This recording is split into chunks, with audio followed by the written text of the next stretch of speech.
Assalamualaikum warahmatullahi wabarakatuh. Perkenalkan, nama saya Ramadhani Wasirmawan dengan NIM akhir 053 dari Teknologi Rekayasa Otomasi kelas A. Di sini saya akan menjelaskan mengenai pengontrol motor induksi 3 fasa menggunakan variabel frequency drive atau VFD.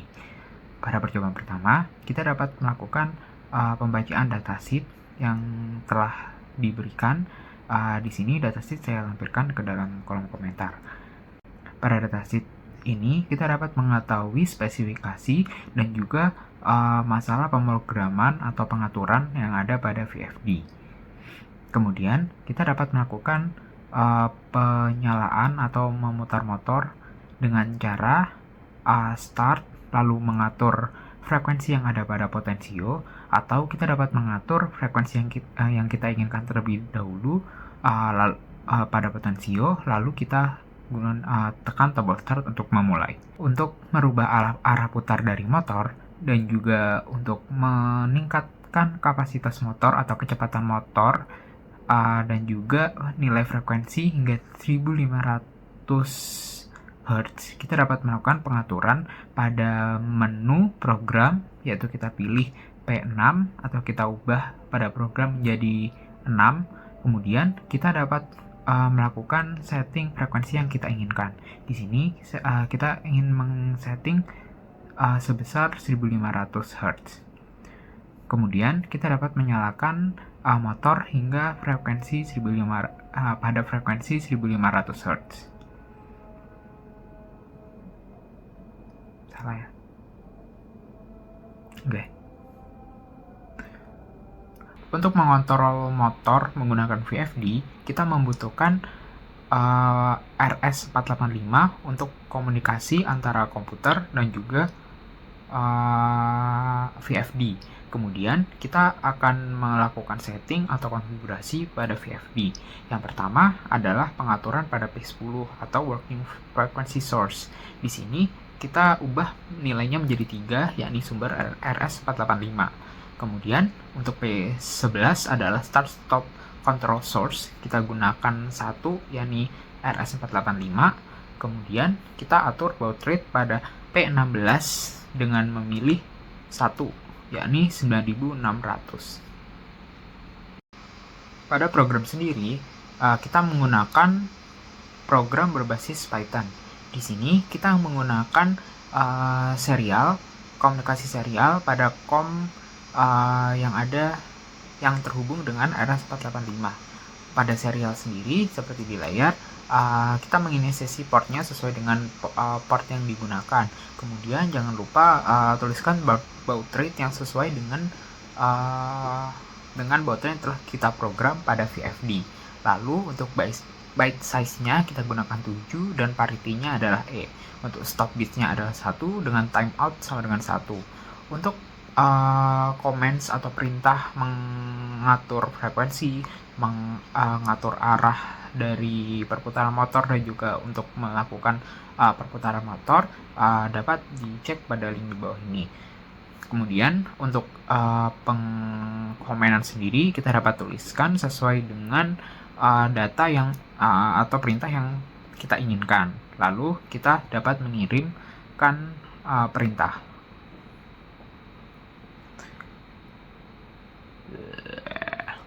Kemudian kita dapat merubah nilai dari frekuensi satu persatu, mulai dari 10, 20, 30, 40, 50, 65, dan juga arah dari motor dari reverse maupun forward.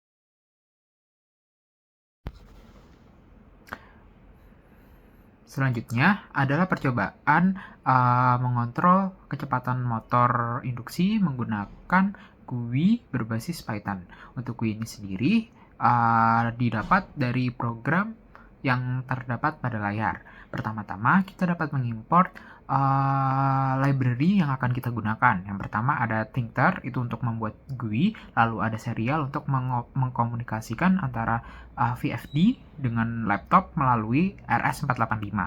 Lalu terdapat hitung LRC atau Dev Calculate LRC. Di sini untuk menghitung longitudinal redundancy check, yaitu checksum akhir yang diperlukan oleh Modbus. Kemudian terdapat fungsi kirim frekuensi.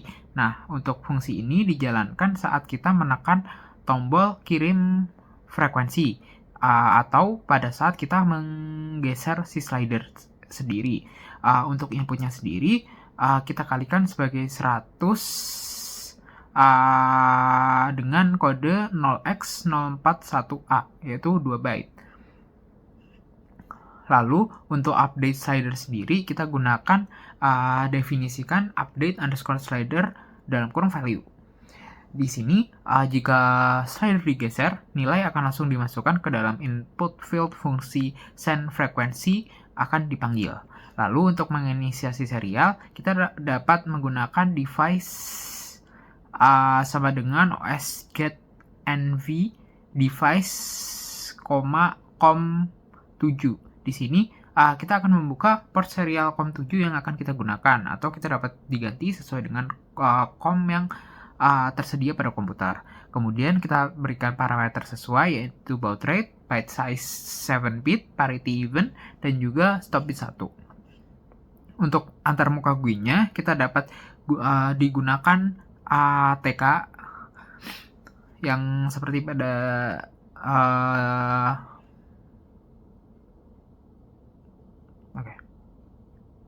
Untuk antarmuka GUI sendiri terdapat window dengan label dan entry input untuk frekuensi manual, kemudian ada tombol kirim frekuensi, ada slider untuk pengaturan frekuensi secara cepat, lalu ada label hasil pengiriman dan juga respon dari VFD sendiri.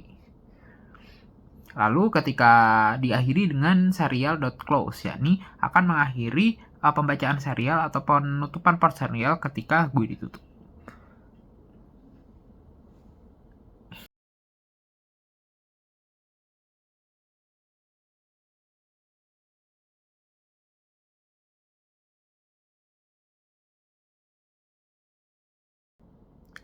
Pada program selanjutnya merupakan pengontrolan motor melalui VFD dengan panel touchless. Di sini panel ini menggunakan kamera untuk pengontrolan.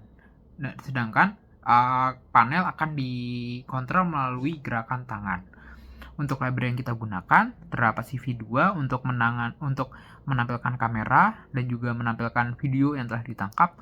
Lalu ada media pipe untuk mendeteksi tangan dan juga landmark dari jari. Kemudian ada serial untuk komunikasi serial antara VFD dengan laptop melalui RS485. Lalu ada time untuk delay pengiriman dan juga frekuensi. Kemudian untuk inisiasi serial seperti pada program sebelumnya, kita gunakan pengaturan ASCII Modbus dengan 7E1 dengan 7 bit, parity even, dan juga stop bit sebesar 1. Kemudian untuk fungsi kirim frekuensi kita definisikan menjadi send underscore frekuensi dalam kurung hertz. Di sini akan mengubah frekuensi dengan nilai floating antara 0 hingga 150 hertz menjadi data 16 bit atau X100. Lalu data tersebut akan diubah menjadi ASCII Modbus. Kemudian untuk kirim perintah lain seperti start, stop, forward, dan juga reverse, kita gunakan frame-frame persatuan yang sudah kita dapat pada program sebelumnya. Lalu untuk deteksi gesture tangan sendiri, kita gunakan inisiasi dari kamera webcam dan juga media pipe. Untuk slider sendiri, kita gunakan slider virtual yang posisinya kita tentukan dalam layar, yakni untuk posisi X sebesar 100, posisi 9400, posisi W sebesar 400 dan H sebesar 40. Di sini lokasi jari di tangan ini nilainya akan diubah menjadi nilai frekuensi. Untuk deteksi dan juga interpretasi dari gesture tersebut, kita gunakan hand underscore landmark. Kita gunakan result.multiple hands landmark. Kemudian untuk frekuensi sendiri kita gunakan kita beri variabel frekuensi dengan perintah post in slider per slider underscore w dikali 150. Kemudian hasil dari pergerakan jari telunjuk itu akan digunakan untuk memilih frekuensi antara 0 dan juga 150. Dan juga untuk pengiriman data dilakukan selama 0,3 detik apabila nilai dari frekuensi ditentukan untuk berubah. Lalu untuk gesture jempol itu untuk menunjukkan start atau stop. Kita menggunakan perintah if, yaitu thumbtip.y. Apabila kurang dari thumbtip.y akan start. Lalu jika if thumbtip y lebih besar dari thumbtip y, maka akan stop. Artinya adalah untuk jempol naik maka akan start motor, jempol turun adalah stop motor. Untuk hasil percobaan sendiri kita dapat saksikan pada layar. Sekian penjelasan dari saya. Wassalamualaikum warahmatullahi wabarakatuh.